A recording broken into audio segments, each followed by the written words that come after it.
腓立比書4章10至23節。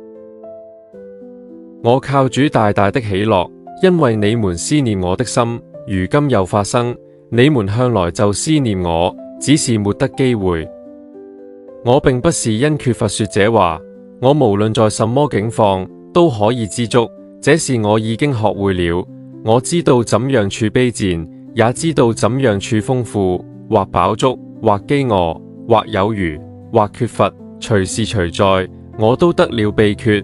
我靠着那加給我力量的，凡事都能做。然而你們和我同受患難，原是美事。腓立比人啊，你們也知道我初傳福音離了馬其頓的時候，論到授受的事，除了你們以外，並沒有別的教會供給我。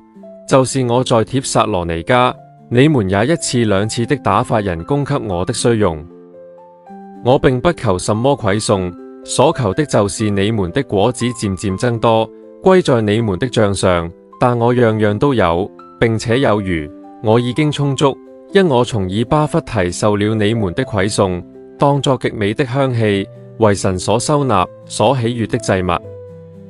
我的神必照他榮耀的豐富，在基督耶穌裏，使你們一切所需用的都充足。願榮耀歸給我們的父神，直到永永遠遠。阿門。